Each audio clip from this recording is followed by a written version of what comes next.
बहनों, तो क्या होगा, पछताना पड़ेगा कि नहीं? विचार कीजिए। एक दिन तो आत्मा समझेगी कि हमको क्या करना चाहिए था और हमने क्या किया। जब ये हमारे बारी फुलवारी जो हमको घेरे रखते हैं, ये जब छूटेंगे तब हमें सच्चाई समझ में, और लेकिन तब आएगी तो कि अच्छे दिन पाछे गए, गुर से किया नहीं, अब पछतावा क्या करे, जब चिड़िया चुग गई खेत, फिर कुछ फायदा नहीं होगा। इसलिए महापुरुष समझाते हैं कि अभी से होश में आ जाओ। और क्या दिक्कत है, हमें ये नहीं समझ में आता कि कोई क्या परेशानी है। मालिक ने आपको घर परिवार सारी व्यवस्थाएं दी, कुछ भी कोई किसी प्रकार का कोई परेशानी भी नहीं है, लेकिन केवल मन की परेशानी। यही संस्कार आप सुंदर नहीं बना पा रहे हैं, ये आपकी जिंदगी को गर्त में मिला रहा है। थोड़ी थोड़ी छोटी छोटी गलतियां आपको विध्वंस की तरफ ले जाती हैं। बहनों, ध्यान दो, संत महान पुरुष की सच्चाई को थोड़ा तो गौर करो।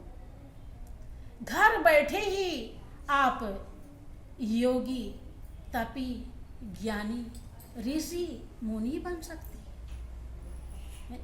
आप ऐसी महानता को प्राप्त कर सकती हैं कि जहां भी धरती पर पांव रखें धरती भी पूर्णवती हो जाए। लेकिन आप अपने कर्म को नहीं संभाल पा रहे। बहुत बड़े अफसोस की बात है। मैनावंती इसी बात को सोच करके दुखी हो रही थी कि मेरे बेटे की इतनी आयु खत्म हो गई, 21,624 घंटे निकल जाती है, अभी इसे पता नहीं कि श्वास में वो अनमोल मोती, वो अनमोल खजाना किस तरह से पैदा हो रहा है और कैसे उसका लाभ लेना चाहिए, क्योंकि ये गुरु शरण में नहीं गया। ये सोच करके वो ऊपर छज्जे पर बैठी हुई थी और वो आंगन में स्नान कर रहे थे। उनकी रानियां हर तरह से, क्या कई तरह से, जैसे लोग भगवान को स्नान कराते हैं मूर्ति को, ऐसे वो स्नान करवा रही थी गोपीचंद। 18 रानी है, तो वो उनके आंखों में आंसू आ जाते हैं। देखो, इसे कहते हैं वैराग्य। इतने सब जड़े सिंहासन है, पहले वो रानी थी, अभी भी एक प्रकार से रानी ही है, सब कुछ भरा बन, लेकिन कोई भी उनके मार्ग में बाधा नहीं डाल पा रहा है। डायरेक्ट मालिक से संबंध है कि तू मेरा और मैं तेरा, और कोई भी नहीं। वैसा ही अपने बच्चे को बनाना चाहती है। आंखों में आंसू आ गया और आंसू गरम गरम गोपीचंद के कंधे पर टपक जाता है। जब गरम गरम आंसू गिरा तो उन्हें लगा कि बूंद कहाँ से, ऊपर जब देखते हैं तो देखते हैं कि वो तो माँ बैठी।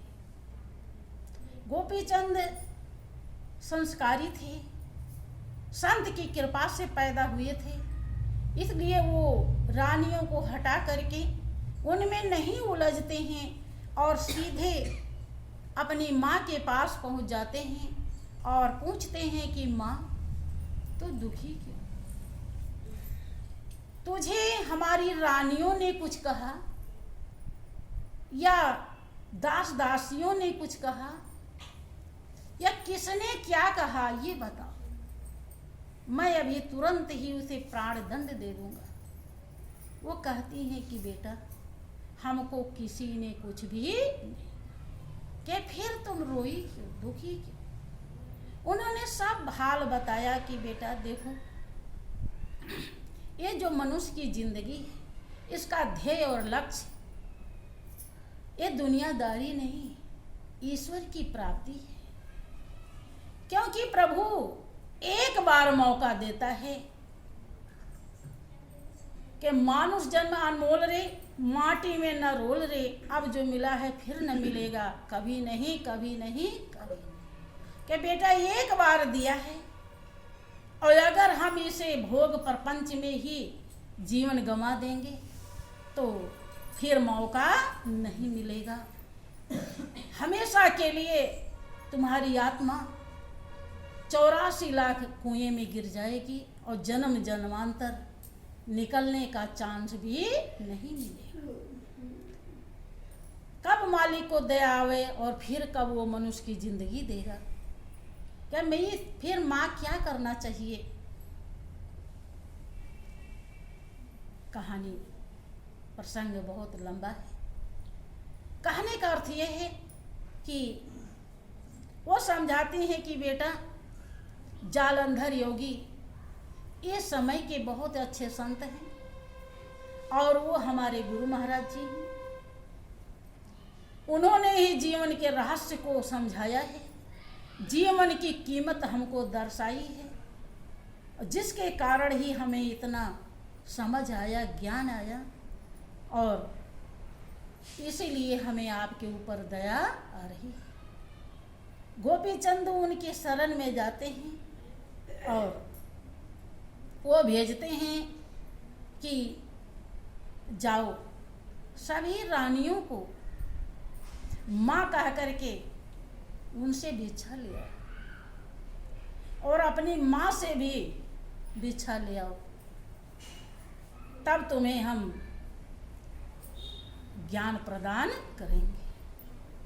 क्योंकि पहले ऐसे ही ज्ञान नहीं दे दिया जाता था और जब ज्ञान दिया जाता था तो लोग ज्ञान को ज्ञान समझते थे, अज्ञानता में फिर जीते नहीं थे।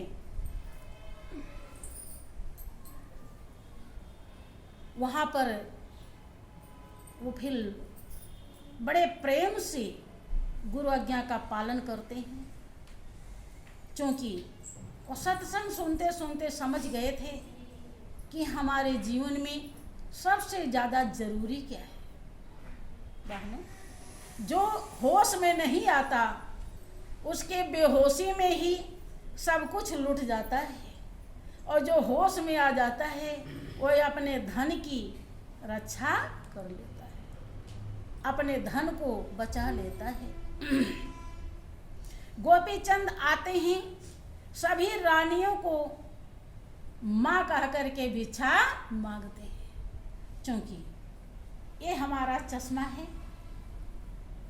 हम जैसा चश्मा लगाते हैं वैसा ही हर कोई दिखाई पड़ता है। उसी एक लड़की को हम कुछ भी समझ सकते हैं। जैसा हमारा भाव है, जैसा हमारा विचार है, वो हमारे लिए किसी भी तरीके से बन सकती है, जैसा हम बनाएंगे। माँ कह करके भिक्षा मांगती तो रानियां लिपट जाती हैं कि नहीं। गोपी चंद कहते हैं कि यहाँ लिपटने की जरूरत नहीं है, यहाँ से अब कुछ बन नहीं पाएगा, वहाँ लिपटो, तुम्हारे लिए भी यही रास्ता है। इस बाणी को याद कर लो, तुम्हारा भी कल्याण हो जाएगा।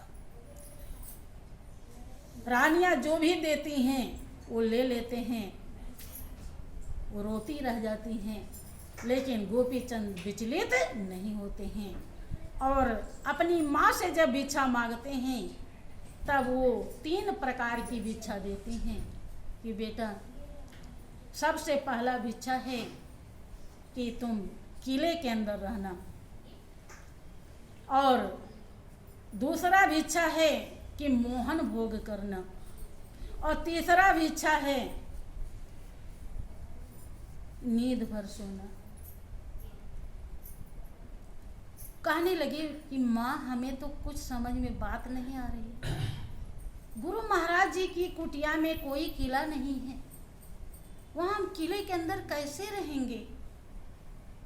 आप ये क्या बता रही हैं कि बेटा गुरु आज्ञा ही वो किला है जहां से तुम्हारी ऐसी सुरक्षा होगी कि तुम्हारा अनमोल खजाना कभी भी लूटने नहीं पाएगा।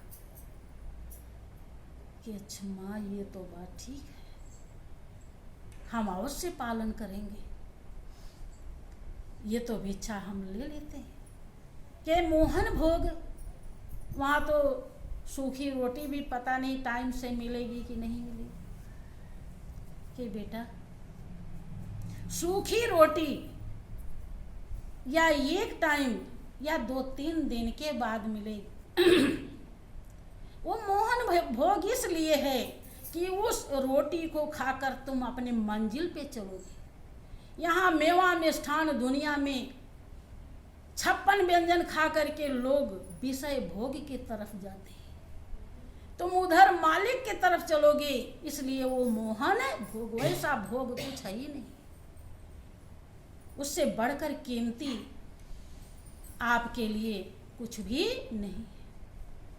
कि नींद भर सोना, कि माँ वहाँ कोई टूटी खाट भी नहीं, कोई बिस्तर नहीं है। कि बेटा रात दिन सेवा के लालच में, क्योंकि सेवा मेवा प्रदान करता है, जब तुम्हें समझ में आ जाएगी तो लालच में जब सेवा करते रहोगे, जहाँ गिरोगे ऐसी नींद आएगी कि तुम्हें तन बदन का भी होश नहीं रहेगा, और वो नींद प्रभु के गोद में रहेगी। गुरु महाराज जी की छत्र छाया में वो नींद है, इसलिए इसी नींद की सराहना है। और वो नींद तो हमें बहुत गुनाह प्रदान करती है। ये नींद जो है तुम्हें पावन बनाती रहे। तीनों भिक्षा लेकर गोपी चंद आते हैं और हमेशा के लिए अपनी जिंदगी को, अपने जीवन को उजागर कर लेते हैं। बहनों, आज स्वर्ण अक्षरों में उनका नाम अंकित है। लोग गोपी चंद का जब भजन गाते हैं तो रोने वाले रोने भी लगते हैं। ऐसे ही ज़्यादा जितना बन सके, जितना आप सोचो कि हम आज्ञा का पालन कर सकते हैं, उतना अगर गुरु महाराज जी कह दें कि ये बात कभी मुंह से ना निकालना, तो ये प्रण कर लो कि हम इसे कभी मुंह से नहीं निकालेंगे। छोटी छोटी आज्ञा देते हैं, ज़्यादा बड़ी नहीं देते हैं, लेकिन आप उसी को नहीं अमल कर पाते कि ये काम कभी मत करना तो वो काम कभी मत करना। हाँ, मेहनत करनी पड़ेगी, अभ्यास करना पड़ेगा, बार बार याद करना पड़ेगा कि हमें ये काम नहीं, हमें ध्यान दोनों टाइम करना है, चाहे जैसे भी हमको बैठना है, लेट के भी, चाहे जैसे भी हमको करना। जब आप इस तरह से अपने को मजबूत कर लोगे तभी कर पाओगे बहन। इसीलिए भक्ति कठिन है और किसी बात से कठिन। तो बोलिए प्रेम से श्री सच्चिदानंद भगवान की जय, श्री सद्गुरुदेव महाराज की जय।